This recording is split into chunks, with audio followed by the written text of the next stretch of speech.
السلام علیکم دوستو انسان بوڑھا نہیں ہوتا لیکن مجلس اسے بوڑھا کر دیتی ہے۔ ایک صاحب تھے جو شادی کی تلاش میں کہیں لمبے نکل گئے اور شادی کی عمر نکل گئی۔ آخر ایک جوان لڑکی پسند آ گئی تو رشتہ بھیج دیا۔ جوان لڑکی نے 2 شرطیں رکھی اور شادی پر تیار ہو گئی۔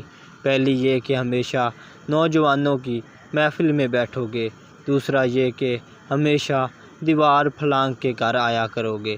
شادی ہو گئی۔ بابا جی جوانوں میں ہی بیٹھتے اور گپیں لگاتے۔ جوان زہر ہے، صرف لڑکیوں کی اور پیار محبت کی ہی باتیں کرتے ہیں۔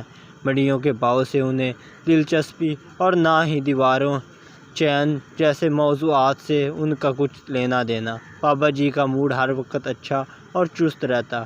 گھر جاتے ہی تو ایک جھٹکے سے دیوار پھلانگ کر گھر میں کود جاتے۔ آخر ایک دن بابا جی کے پرانے جاننے والے مل گئے۔ وہ انہیں گلے شکوے کر کے اور گیر گار کے اپنی پنڈال چوکھڑی پر لے گئے اور وہاں کیا باتیں ہونا تھی۔ یار گھٹنوں کے درد سے مر گیا ہوں، بیٹھ کر نماز پڑھتا ہوں، یار میرا تو وضو ہی نہیں رہتا، میری تو بھائی جان ریڑھ کی ہڈی کا مورا نکل گیا ہے۔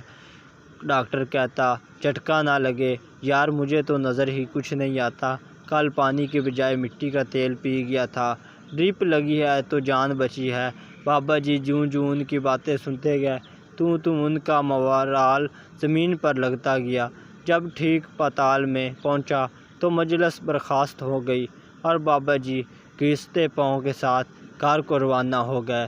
گھر پہنچ کر دیوار کو دیکھا تو گھر کی دیوار کی بجائے وہ دیواریں چین لگی۔ ہمت نہ پڑی دیوار کودنے کی کہ کہیں بابا پنجے کی طرح چک نہ نکل جائے۔ آخر ماڈل تو دونوں کا ہی ایک تھا۔ بابا جی نے کنڈی کھٹکھٹائی، کھٹ کھٹ کھٹ۔ اندر سے بیوی بولی، اس لیے بولا تھا جوانوں میں بیٹھا کر، لگتا ہے آج بوڑھوں کی مجلس اٹینڈ کر لی ہے آپ نے، اس لیے ہمت جواب دے گئی ہے۔ نتیجہ انسان بوڑھا نہیں ہوتا، مجلس اسے بوڑھا کر دیتی ہے۔